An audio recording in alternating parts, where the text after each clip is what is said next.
तोर महिमा अपार गभोला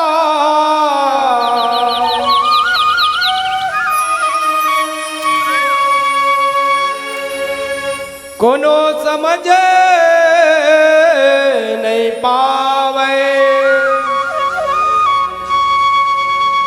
बैठे आवच कैलाश में भोला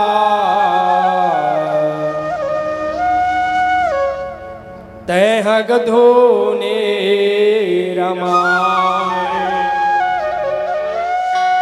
बोलिए शंकर भगवान की जय।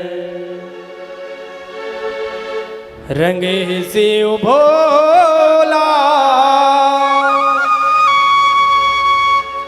भोला हरि के रंग मां बैठे कैलाश मां गौरी के संग मां। दोनों हाथ उठा करके बोलेंगे हर हर महादेव।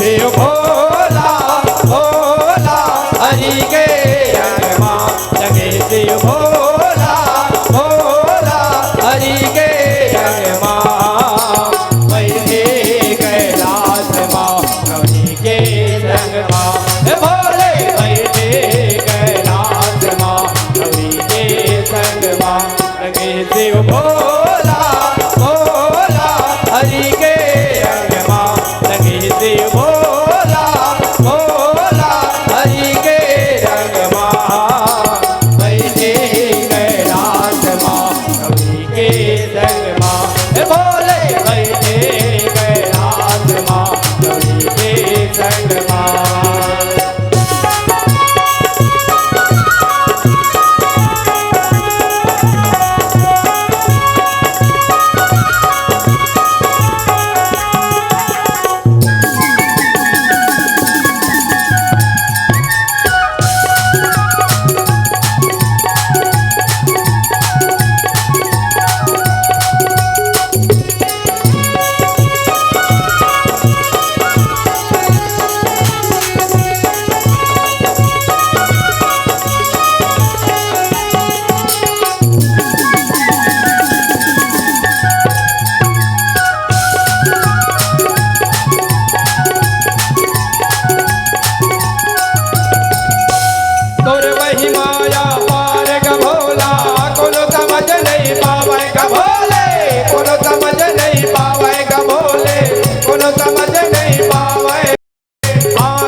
डम डम बाजे नंदी नाचत आवेगा भोले नंदी नाचत आवेगा भोले नंदी नाचत आवे।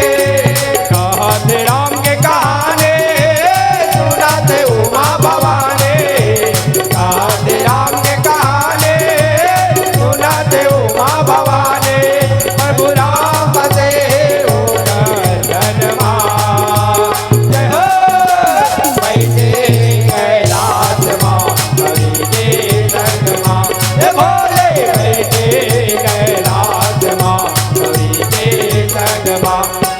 शिव भोला भोला हरि के रंग मां लगे शिव भोला भोला हरि के रंग मां बैठे कैलाश मां गौरी के संग मां भोले बैठे कैलाश मां गौरी के संग मां।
जय भोला भोला हरि के रंग माँ बैठे कैलाश माँ हरि के रंग माँ भोले बैठे कैलाश माँ हरि के रंग माँ बैठे कैलाश माँ हरि के रंग माँ भोले बैठे कैलाश माँ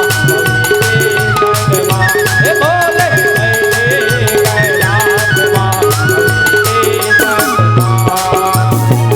शंकर भगवान की जय हो। अगर आपको हमारा ये वीडियो पसंद आया हो तो लाइक, कमेंट और सब्सक्राइब ज़रूर कीजिए।